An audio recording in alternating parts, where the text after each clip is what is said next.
And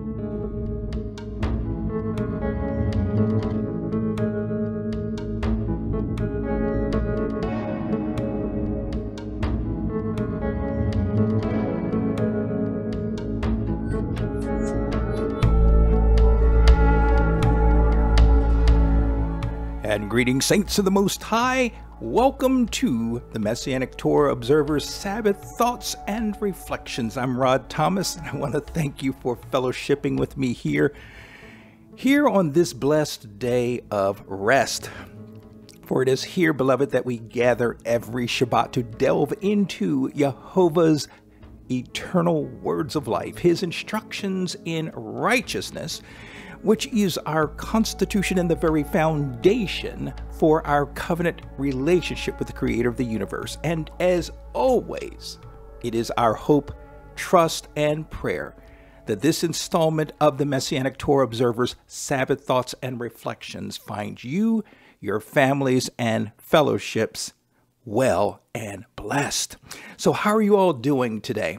I'm happy to be here fellowshipping with you today, looking at, studying, examining, thinking, and reflecting on Yah's instructions in righteousness, our Torah reading that we do every week as Abba allows.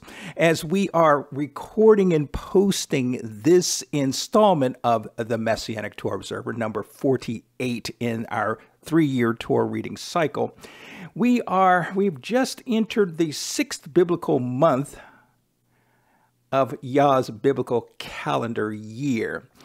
And for many, that won't mean a single thing. But for those of us who are in sync and in tune with Yah, it is important. Yah's reckoning of time is extremely important because Yah's reckoning of time outlines and frames for us the days, the times, the seasons in which he has set apart to meet with us, to commune with us, to be with us, to teach us, to grow us. Oh, well, Rod, under the renewed covenant, under the new covenant, every day is a Sabbath. Every day is a feast or holy day. It doesn't matter. Well, yeah, I beg to differ.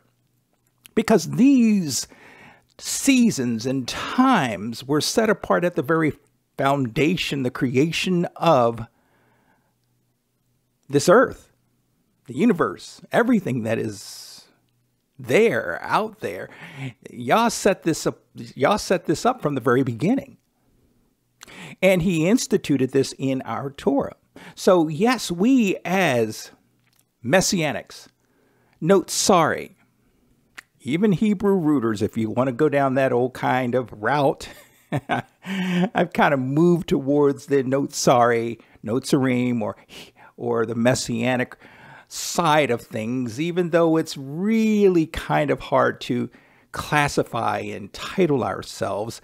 It's still important, brethren, to know how Yah, his timing, what Yah's timing is in his great plan of salvation, restoration, and redemption.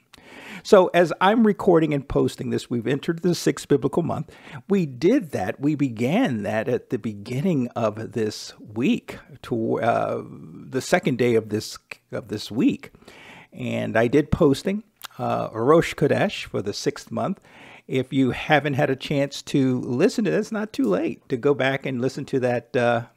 Well, it wasn't a brief posting, but I'm going to start doing that as Abba allows, posting every new moon sighting, just so that we're all on the same page. You know, as the days grow darker and dimmer, I just really want to be in tune with Yah's ways, all of his ways, not just digging more into scripture, which is something that we all must engage in and purpose within our very being to do.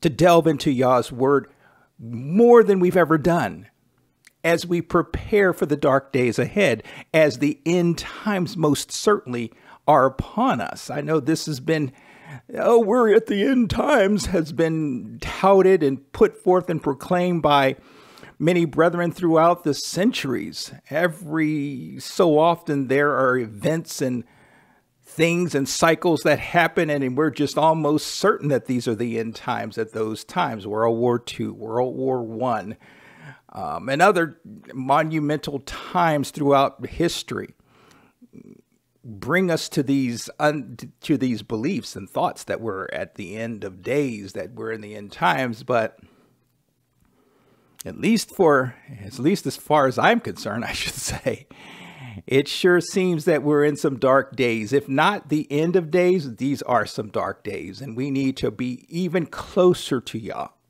So with this 6th biblical month, and I mentioned this in the posting on Rosh Chodesh, we really have just less than a month. We have like 3 weeks before the fall feast of Yah begin. And for those of you who are new to our faith community, the Feast of Yah are some of the most important elements of Torah living that we engage in as Yah's elect. And in the fall feast, we have the Feast of Trumpets coming up in 3 weeks, or Yom Teruah. And then 10 days later, we have Yom Kippur, or the Day of Atonement. And then 5 days after that, we have Sukkot, or the Feast of Tabernacles, which is a 7-day feast, followed by one single last great day, or Shemini Atzeret. So we've got a huge month coming upon us. And I said it also in that post, if you've not made plans and made provisions to participate in these fall feasts, in particular Sukkot, the Feast of Tabernacles, that 8-day period, where we are under the understanding, we have the understanding that we're supposed to uproot ourselves and Sukkot with other like-minded brethren to celebrate and worship this wonderful time of Yah's biblical calendar year. So we just finalized our Feast of Tabernacles, Sukkot, and we're looking forward to that. We're going to be fellowshipping with some wonderful brethren over in the Tennessee area, and we are greatly looking forward to that. It was touch and go for a while because the original plans we had for Sukkot, well, they fell crashing through. So we are happy to have been able to squeeze into this feast site, and it is, that's literally a month. Well, it's not a month away. We've got a little over a month to go before the Feast of Sukkot hits. But if there's anything I can say to you today, let's get prepared. Let's get prepared to receive the months and to engage in the months, to make these fall feasts the best feast celebrations we've ever had. And that's all I really want to say in terms of housekeeping. And with that, what do you say we get into Yah's word for today? This is entitled, this discussion, this reading is entitled, Even the Small Things Matter to God. Even the small things matter to God. And this is the 48th reading of our 3-year Torah reading cycle.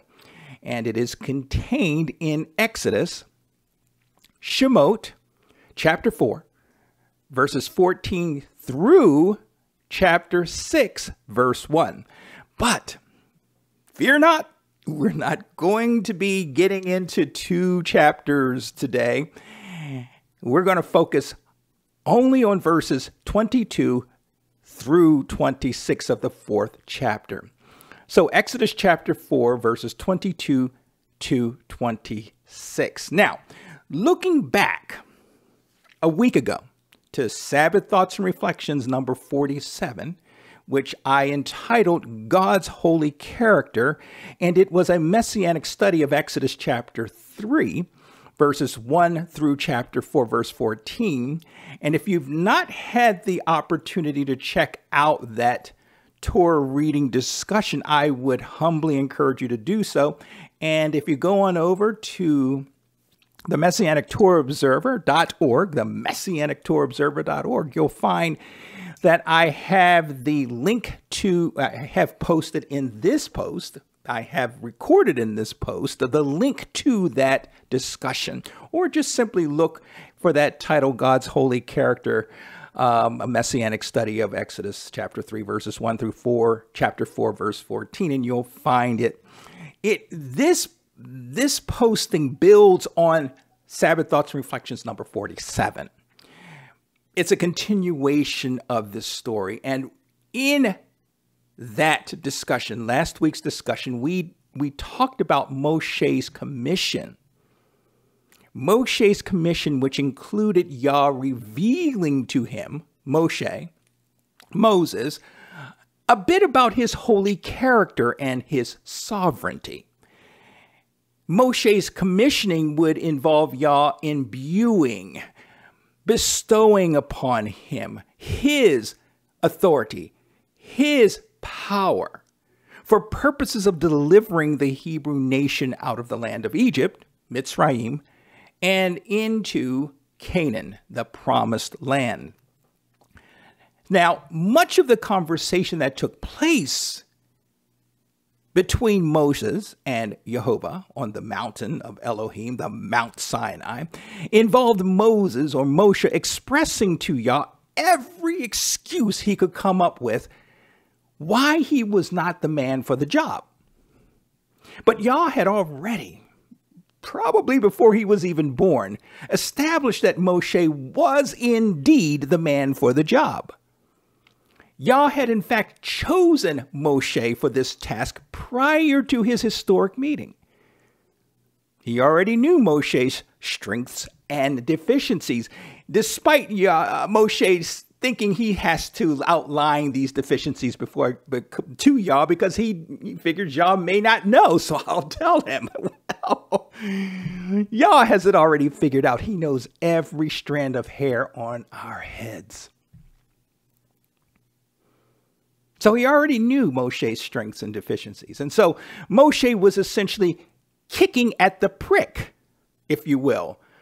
Just as Yeshua mentioned to Shaul on the road to Damascus, and that is recorded in Acts chapter 9, verse 5. Why are you kicking against the prick, Paul? In other words, you can't fight me. You can't resist me. I have this already figured out, and you are the man for the job. And this is the same thing he's telling. Yah's telling Moshe. But we acknowledged in our discussion back then that this incident was just another example of the very thing that most of us come into this faith of ours experiencing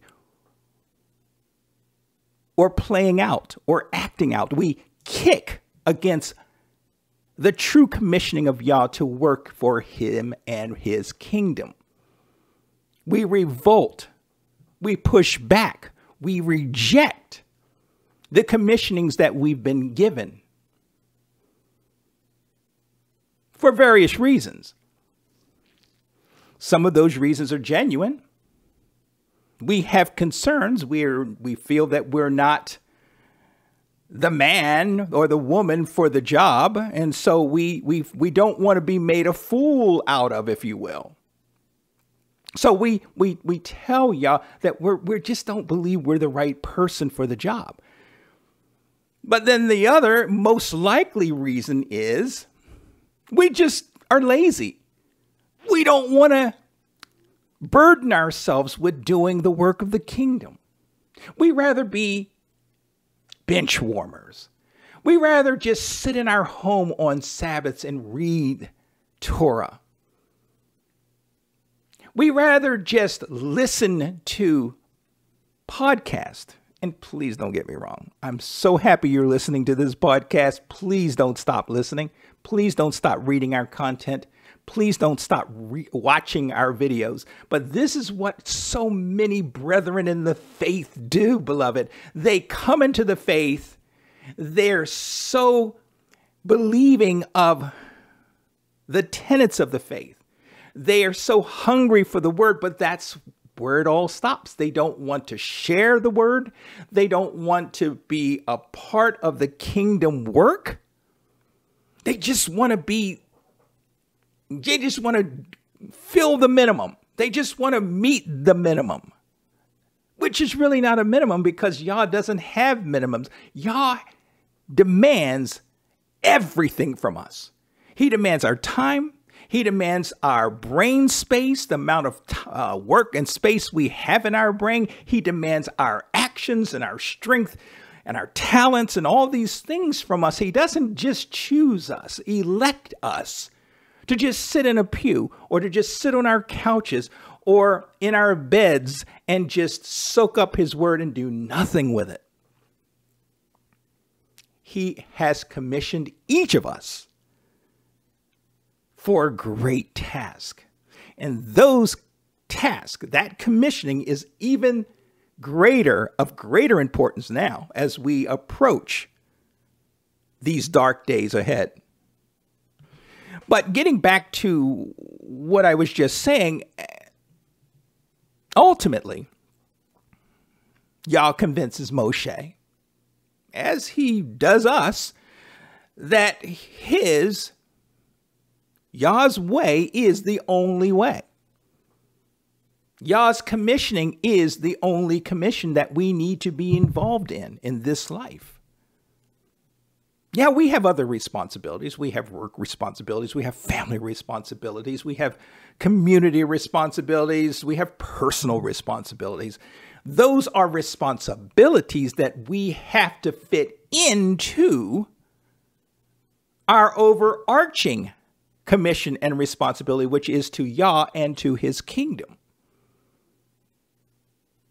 And with Yah's Holy Spirit, we have all that we need, all of the resources, all of the wherewithals to accomplish all of our responsibilities with great success.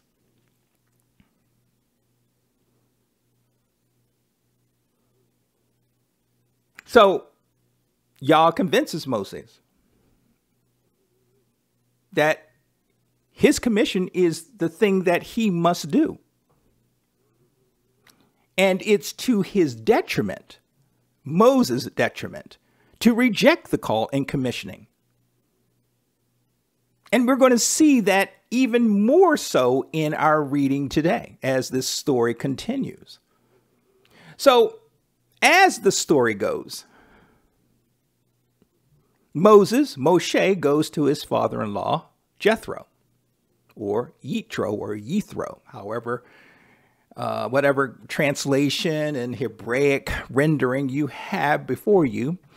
And he receives his father's blessing to go, his father-in-law's blessing, to go down to Egypt and see to his people, see to their welfare. I don't know to what degree Moshe shared his experiences with his father-in-law. I would imagine he shared a great deal because we know that Jethro was a Cohen, a priest of Midian, and he had knowledge of Yah. So it's possible that Moshe shared his commissioning, the experience of his commissioning up there on the mount with the so-called burning bush, that great sight that was talked about. We talked about that to some great degree last posting. And this is where our reading picks up this week.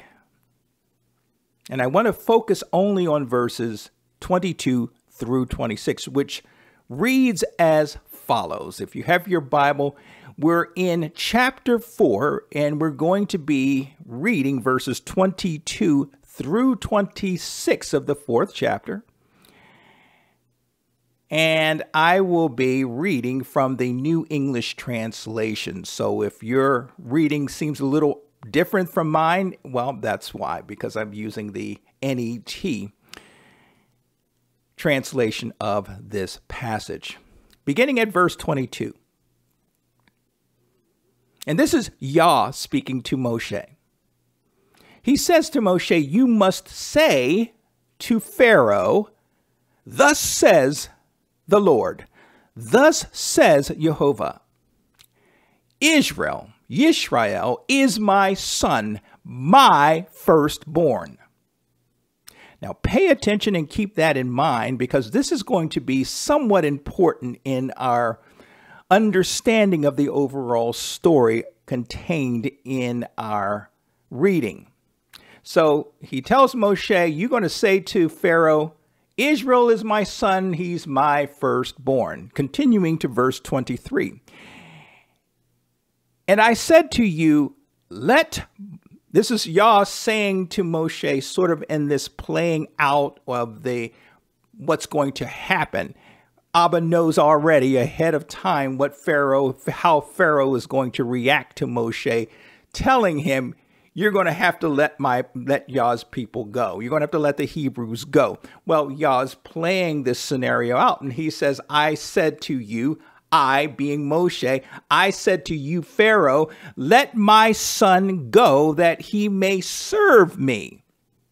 But since you have refused to let him go, him being Yisrael, Yah's firstborn, I will surely kill your son Pharaoh, your firstborn Pharaoh. Verse 24. Now on the way, now we're getting into the narrative of the story. Yah's done commissioning and instructing Moshe on his task. Now, the passage here in verse 24 talks about Moshe getting on with his task, starting his journey. The text reads, now on the way, at a place where they stopped for the night, they being Moshe, Zipporah, his wife, and his son or sons. We're not quite sure how many, but we'll get into that discussion in just a minute. But on the way, at a place where they stopped for the night, some English translations say an inn, I-N-N, a hotel, motel, YMCA, whatever. They stopped overnight. The Lord, Jehovah, met Moses and sought to kill him. Verse 25. But Zipporah took a flint knife, cut off the foreskin of her son, and touched it to Moses' feet, and said, quote, surely you are a bridegroom of blood to me, end quote.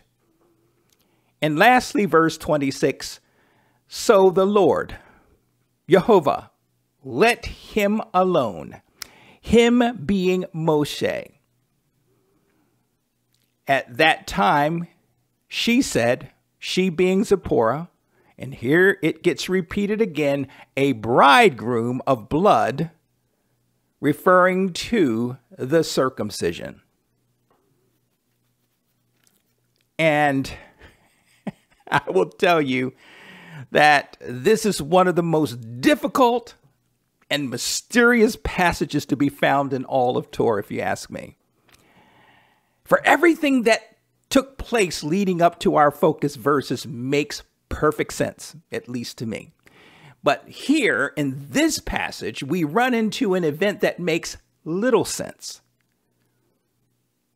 Let's break it down. Let's break down some of the component parts of our focus reading.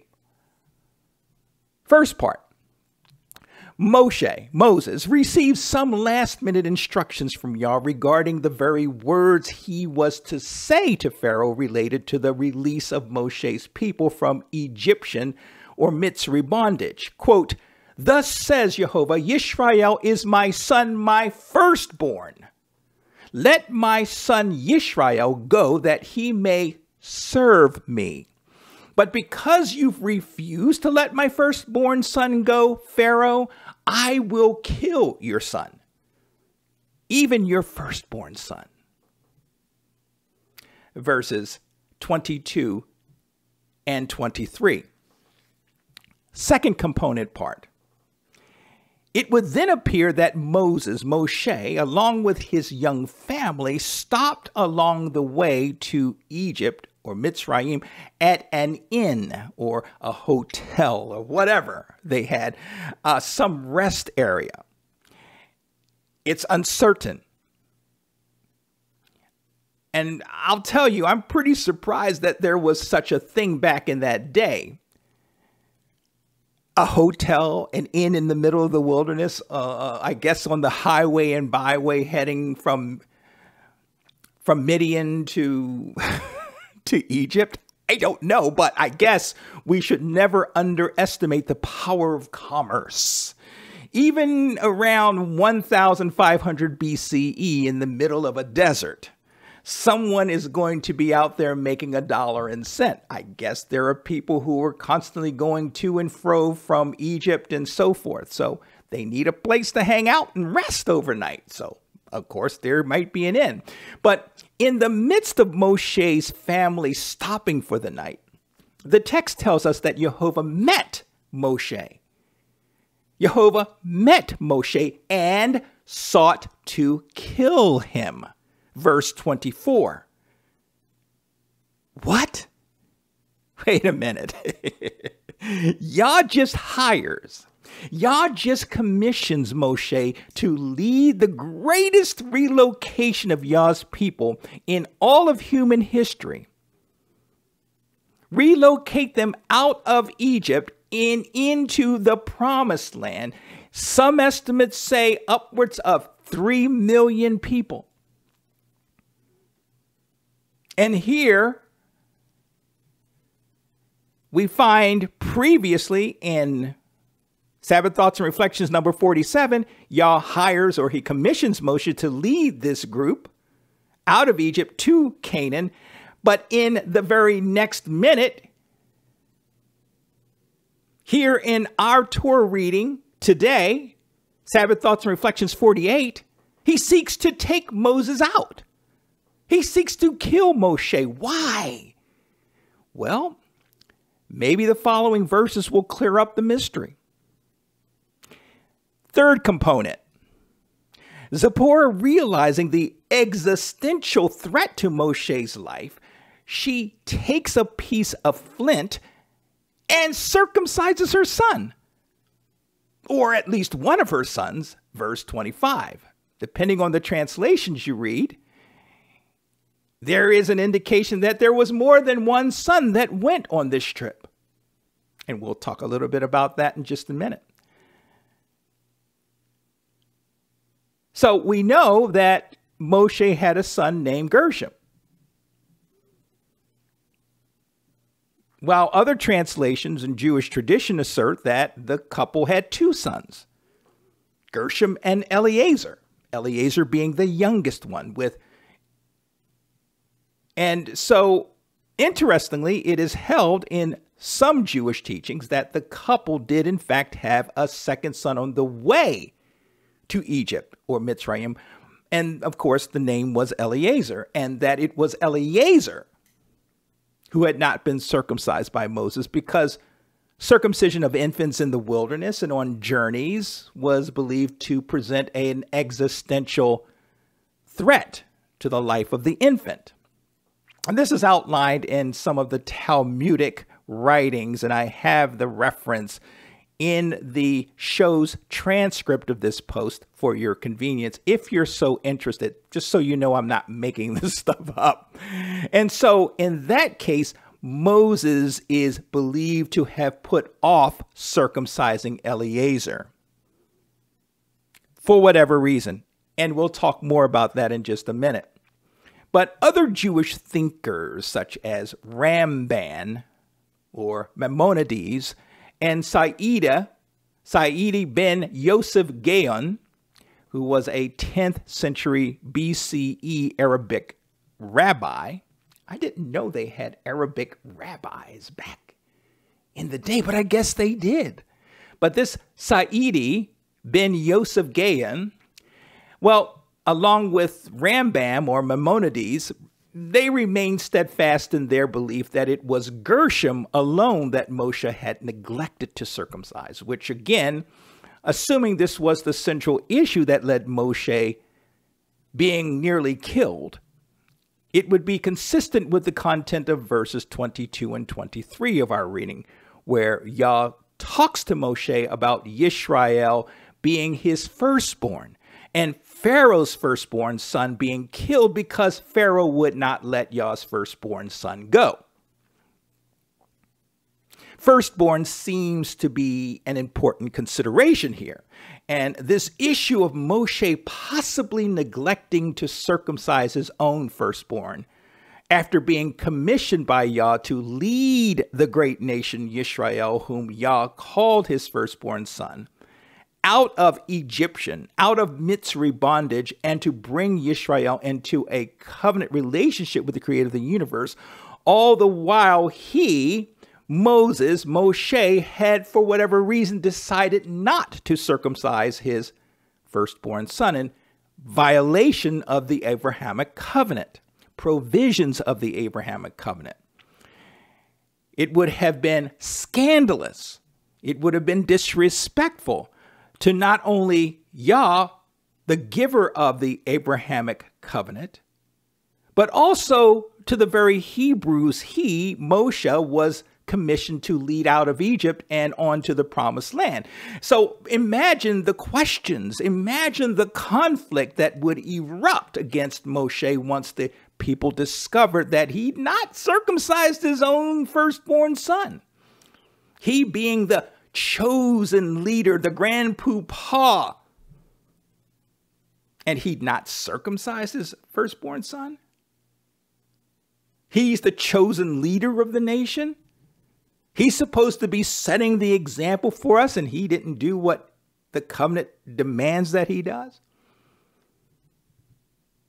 It could have erupted into a problematic situation, and maybe Yah set about to make sure that Moshe would not put himself and the nation into such a precarious situation.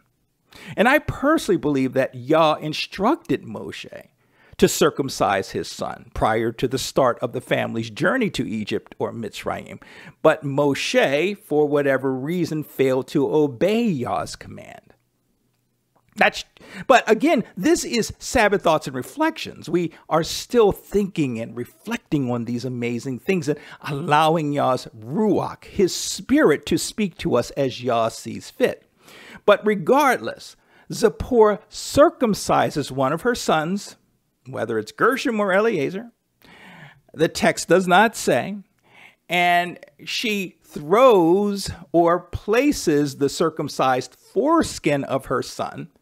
Some translations, such as the NET that I use here, says that she touched Moshe's feet with her son's circumcised foreskin. Now, other translations leave out entirely that the foreskin was put in the vicinity of Moshe's feet altogether.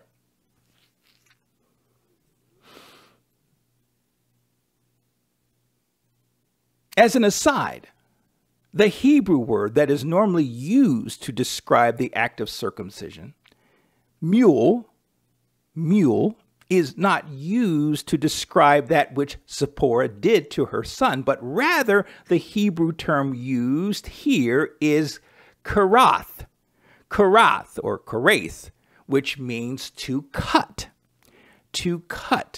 Now, Messianic Torah and Torah teacher, author Tim Haig, in his commentary on this passage, well, he suggests that there exists some parallels with Zipporah's act of using a flint stone to circumcise her son, to cut off her son's foreskin, with this parallel with the Hebrew expression for making a covenant, which in Hebrew is karat berit, or to cut a covenant. And add to this thinking, the thinking that the blood that was spilled from the circumcision had the same effect as the blood that would be smeared or applied over the Hebrews' doorpost in Egypt or Mitzrayim for purposes of staving off the death angel that would go through the land of Egypt and take the life of Egyptians' firstborn. The blood of the firstborn staving off the death angel, presuming it was indeed a death angel. That's what I propose. It was a death angel. The translations say that Yah went through and killed the firstborn, but I would think it may have been a death angel or an angel assigned to take the life. But staving off the death angel and saving Moses or Moshe from certain death. And Haig here suggests that Zipporah's statement of, quote, surely you are a bridegroom of blood to me, end quote, to either, it's been directed to either Moshe or her circumcised son or Jehovah. Well, it could have implied that it was the blood of their son's circumcision that brought about Moshe's salvation. The angel staving the angel's killing of her husband Moshe. So her statement here is one of those great mysteries that we can only speculate about, but it certainly gives us material to think and reflect upon. None of what we've said here regarding her statement and regarding her actions is solid because there's so much that's left out of the narrative, and we can only piece things together based upon what we have before us. The fourth part or element of our reading is that which Zipporah did to one of her sons clearly stopped the execution death of her husband Moshe. For the text states that Jehovah let him, Moshe, alone in verse 26. But the text once more records Zipporah's statement that, quote, you are a bridegroom of blood, end quote. Let's look at some of the possibilities surrounding our passage. This portion of Moshe's journey to lead his people to freedom is indeed mysterious, and because so much of the story is left out, there are so many holes that need to be filled in. It's virtually impossible to sort out exactly what was happening here. What would cause Jehovah? What would cause Yah, who just a few hours or days ago commissioned Yah for the task of leading the Hebrew nation out of the Egyptian bondage and onto freedom in Canaan, now seeking to execute his chosen one? To be honest, there aren't too many possibilities to consider here. A, Yah or one of his Malak or angels intercepts Moshe at the inn, the hotel, motel that they were staying in, that is on the path towards Egypt, and intends to kill him for an unspecified reason. B, a divine creature, possibly an agent of the enemy, Hasatan, knowing the mission Moshe was on, intercepts Moshe with the intent of killing him in anticipation of halting the exodus of the Hebrew nation out of Egypt, out of Mitzrayim. And this is actually mentioned in Jubilees, the book of Jubilees, chapter 48, which, again, I think is rabbinic gibberish. I don't necessarily believe that, but I'll leave it at that. I guess there's a reason why these apocryphal books aren't considered as sacred, as part of canon, because a lot of times they contradict what our 66 special says. Our 66 book special says Jehovah met Moshe and sought to kill him. Jehovah met, Yah met, Jehovah, Yahweh, Yahuwah met Moshe. It didn't say, well, in that passage I actually read it, Mastema. Mastema is this evil angel that is often used by Yah to, well, he is a bad person. He is actually on the side of Hasatan, and he goes about doing all kinds of bad things. And in this case, what Yovelim or Jubilees is saying is that this Mastema character was sent by somebody, either Hasatan or that prince. He's considered a prince, by the way, a prince angel. And he was sent to stop Moses from executing his mission in Egypt, if you want to believe that. But that, to me, conflicts with what our Exodus, our Shemot passage says. And it was, according to Jubilees, that it was the circumcision of Eleazar that stopped this Mastema from killing Moses. But if you want to go with that, that's fine. But for me, I really have some doubt as to the validity of that. But the most widely accepted theory in both Judaism and denominationalism is that Yah, or perhaps this angel of the Lord, this Malach Yehovah, intercepted Moshe at the inn, at this hotel or motel on the way to Egypt, and that it was Yah's intent to kill Moshe. Interestingly, verse 24 of the Onkelos is a rabbinic interpretation of Torah written in the 1st century of the Common Era. That translation reads as follows: "And it was in the way, at the place of lodging, that the angel of the Lord met him and sought to kill him." The Septuagint, or the LXX, reads of that verse, verse 24, "And it came to pass that the angel of the Lord met him by the way in the inn and sought to slay him." Now, Rashi, also known as Rabbi Shlomo Yitzchakai, who was a medieval French rabbi and contributor to the Talmud, takes what I believe to be an extreme flight of fantasy here, and he writes about this supposed angel turning into a serpent and swallowing Moshe whole, and that it fell to Zipporah, his wife, to circumcise their son Eleazar, who was the youngest of the two sons, in order to halt Moshe's death.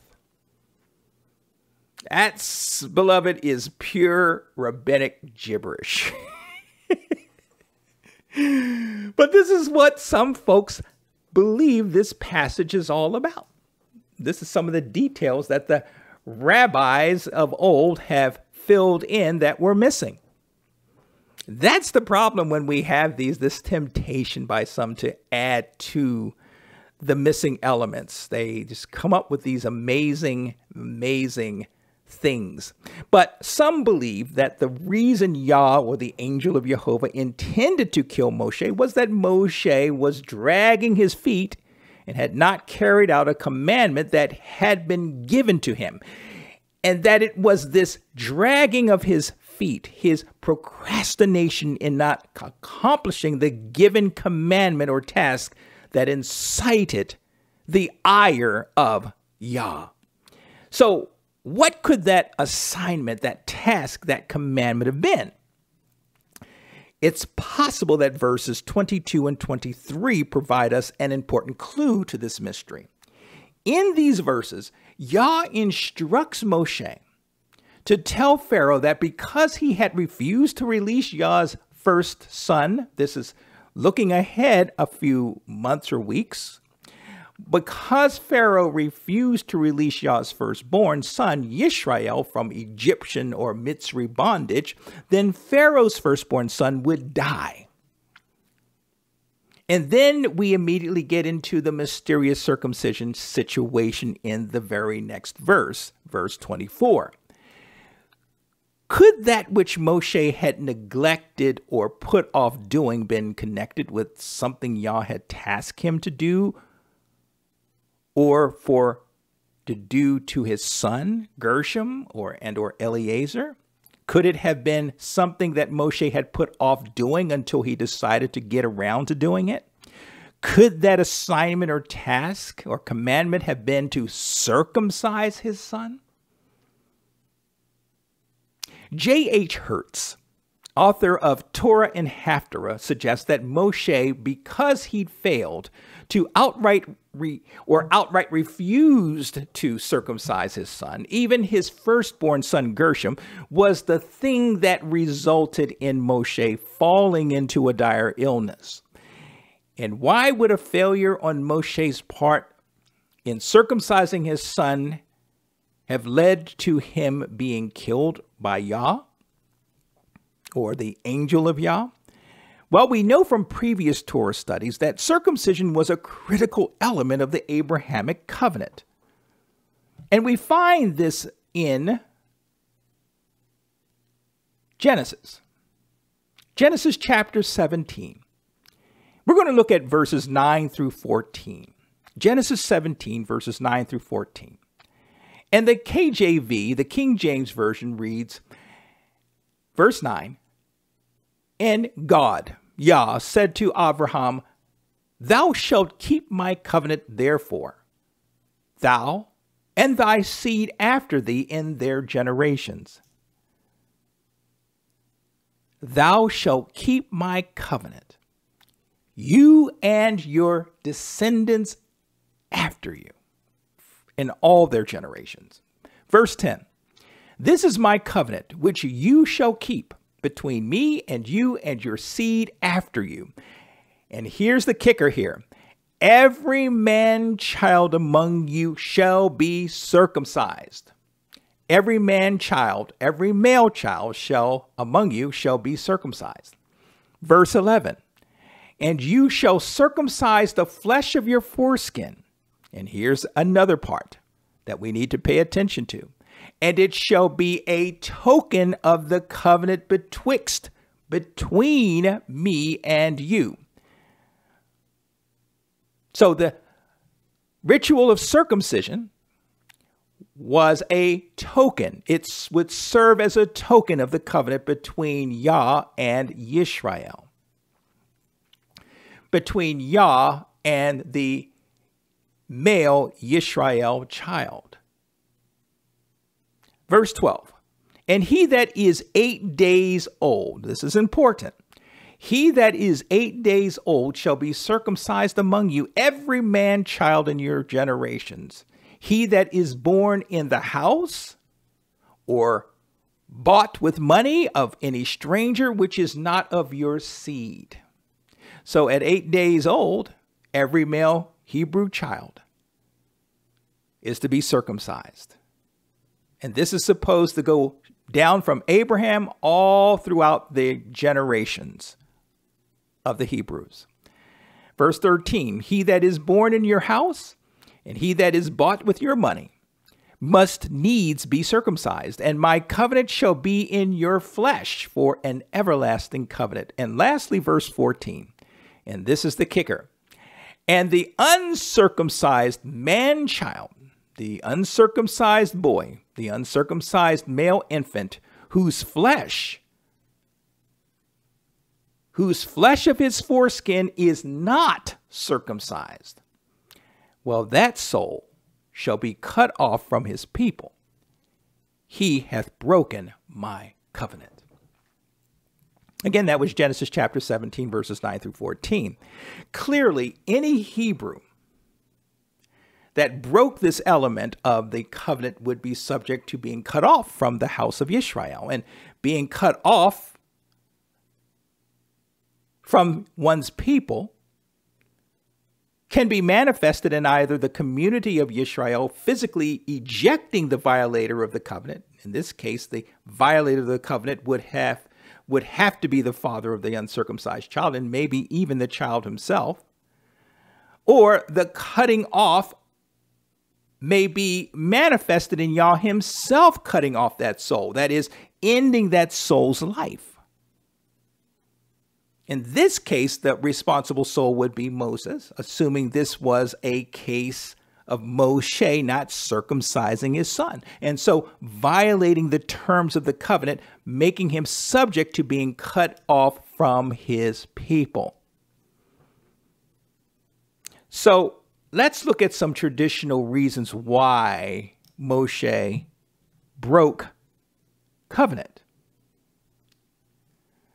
Unnamed rabbinic sources suggest that Midian or Bedouin ritual circumcision practices involved their sons being circumcised in their 13th year, which is an extreme contradiction to Torah circumcision instructions, which had sons of Yisrael circumcised on the 8th day of their lives. What does Midian or Bedouin religious or ritual practices have to do with Moshe? Well, Moshe's father-in-law, Yitro, was the Cohen or priest of Midian, and this is noted in Exodus, Shemot chapter 2, verse 16. Moshe married Yitro's daughter, Zipporah. So it's likely that Moshe, being a man without a country, had decided to live as a Midianite, which would mean that he gave into and followed his wife Zipporah's or his father-in-law Jethro's way of life, which meant that he raised his son or sons in the Midianite ways. So it seems quite reasonable to surmise that maybe Moshe's reasoning for not circumcising his son in accordance with Yah's covenant instruction had to do with this conflict in cultures. Maybe Hebrew versus Midianite. And it's unclear, given the severe lack of clarity or clarifying information in the text. And I would submit that maybe Yah intended it to be this way, this vagueness, this uncertainty in the text to force us, the readers of Torah, to think these things through. Not so much that we attempt to fill in the missing elements to the various stories and teachings that Torah provides, but rather that we contemplate the meaning. Think, reflect on the meaning, the importance, and the multitudinous facets that make up Yah's Torah and the original covenants. The book of Jasher, or Jasher, supports the thinking that Moshe failed to circumcise his son, in particular Gershom, because Jethro, or Yitro, convinced Moshe that he shouldn't, for an unspecified reason. And this is found in Jasher chapter 78. The other thing to consider in thinking about and reflecting on the possibilities of Moshe not circumcising his son or sons in accordance with the provisions of the covenant is the instructions that Yah gave to Moshe regarding Pharaoh. Yah tells Moshe, "You tell Pharaoh that because you refuse to let my son Yisrael go, there will be dire consequences involving your son." In other reasons offered as to why Moshe may have broken covenant has to do with the dangers associated with circumcising an infant while on a journey in ancient times. Apparently, subjecting an infant to circumcision while on a journey back in the day in the wilderness could result in the infant's death. So some thoughtful rabbis introduced such a practical theory to explain why such a man as Moshe would have neglected to circumcise Gershom or Eleazar. Again, assuming that a failure to circumcise his sons was the reason Moshe almost lost his life. Interestingly, it was Zipporah who circumcised the couple's son, not Moshe. And this is certainly an eyebrow raiser, if you ask me, as it always fell to the father to see to it that his 8-year-old son was circumcised by the appropriate leader of the tribe, in accordance with the stipulated provisions of the covenant. Let's come around and look at this statement, Bridegroom of Blood. So what did Zipporah mean by her statement, either directed towards Moshe, either directed to Jehovah, or directed to her newly circumcised son, that that individual was a bridegroom of blood to her? I'll tell you right now, Zipporah's statement regarding someone being a bridegroom of blood to her is not supported by any other scriptural mention in the whole of Scripture. And for any of us to say what that statement meant would be pure speculation on our part. There's nothing wrong with speculating, but when we stand on it as complete, unadulterated truth, that's when it becomes a problem. We have to always keep in mind that we're probably wrong and that there's another reason that is true. So we have to be humble when we go into this. Too many of us get into these things and we state things as pure fact. And we don't have biblical support for that. That's when you're starting to read into things. Eisegesis, I mentioned back in the previous installment. This idea of reading into the text is not the best way to study Scripture. Sometimes we cannot avoid engaging in eisegenic studies. We add things to things, but we have to, we have to always keep in mind that we have to have an open mind for one thing, and we have to also keep in mind that we're probably incorrect. So we do the best we can, but we allow the Scripture to tell us the truth of the matter. And at the end of the day, it's probably best to just come to the conclusion that we just don't know what we don't know. We don't know what we don't know. But the phrase bridegroom of blood in the Hebrew is katan damim. Katan damim. Now, one rabbinic way of explaining this phrase or statement of Zipporah is to attach it to the ritual of circumcision, which is a sign of the covenant between the son, Yisrael, and his father, Jehovah. That being the case, the son may be considered the bridegroom of the covenant. I've thought long and hard on this explanation about Yisrael being the bridegroom of the covenant, but I cannot make heads or tails on this thinking. And I personally doubt that this is a plausible explanation for the phrase bridegroom of blood. But we have Ibn Ezra, also known as Abraham ben Meir ibn Ezra, who was a middle-aged Jewish biblical commentator and philosopher, who proposed that Zipporah's statement was directed towards her newly circumcised son.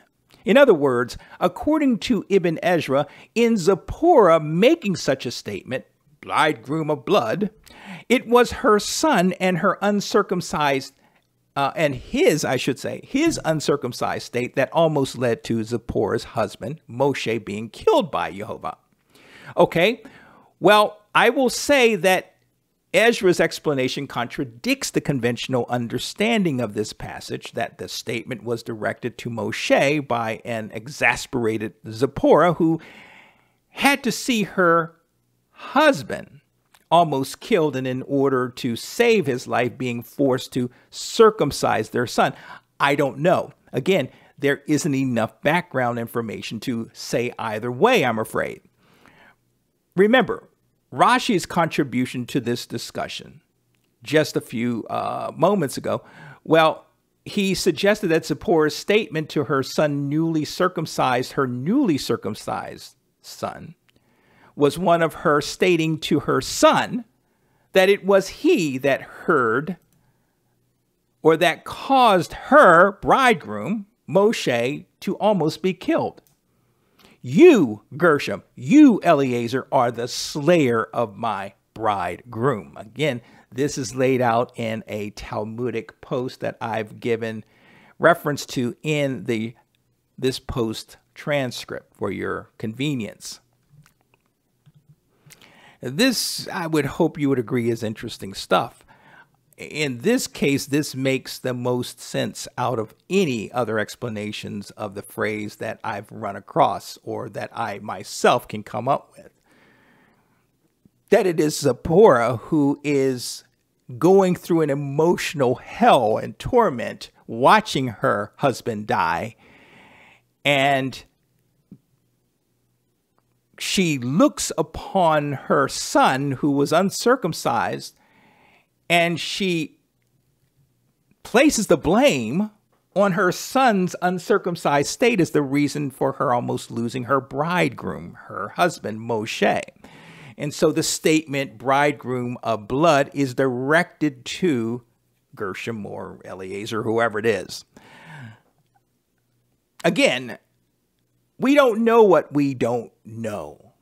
Was Zipporah's statement brought on by issues beyond the near-death incident, maybe? Were they having marital strife? Maybe her statement was directed to Moshe because she was angry at him for putting her through. Was what she was being put through was Zipporah and Moshe in disagreement maybe over Moshe's commission to go down to Egypt and lead the Hebrews out of Egypt. Did Moshe even tell Zipporah what his mission was?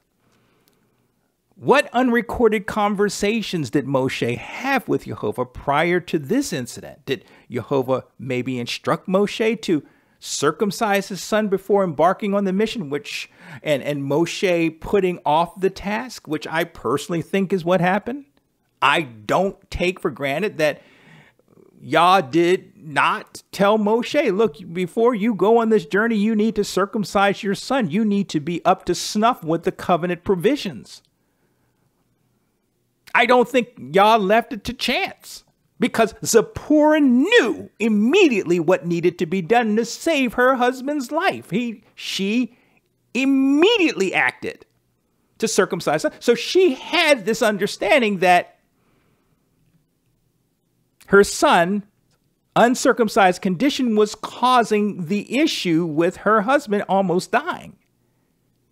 So I believe that that was at the forefront of the couple's mind. And maybe Moshe even told Zipporah, look, I'm not in good standing with the father. He wants me to circumcise our son. And maybe, who knows, maybe Zipporah said, well, I would rather we not. And maybe Moshe gave into the not and didn't circumcise. And father said, no, it's not going to be that way. You're going to circumcise your son. You're going to do it my way, or you're going to do it my way. And turns out that things were done his way. But I think that's probably the line of thinking. But again, we don't know what we don't know. This is pure speculation on my part. It's definitely eisegenic in nature, reading into the text. And so I take it with a grain of salt, even my perspectives. But these are purely thoughts and reflections on our Torah reading. And so when Moshe chose, for whatever reason, not to comply with Yah's instructions, then Yah sought to hold Moshe responsible for the violation of covenant that he just committed. Yah was in effect cutting Moshe off from his people through this incident. In him subjecting Moshe to near death, Yah was effectively carrying out his promise. You will be cut off from your people. Okay, enough speculation and eisegesis here. Let's get into practical Messianic halakha, walking out the things that we're able to draw from our Torah reading. What is the practical point behind our Torah reading? There is so much to draw from this Torah reading, especially from the brief passage we've examined and discussed here today. I think you would all agree. If we are correct in our assessment, let's just assume we're correct in our assessment that Moshe failed to circumcise one of his sons, and it took Zipporah circumcising her son in order to save her husband's life, then I would say that obedience Obedience to Yah's instructions is central to the lesson we're to take from this reading. Obedience to Yah's instructions and obedience to the provisions of the covenant, despite how irrelevant those instructions and provisions may seem to us at any given time. Clearly, even the seeming small things of our covenant relationship matters to Yah. Let me repeat that. Even the seeming small things of our covenant relationship matters immensely to Yah.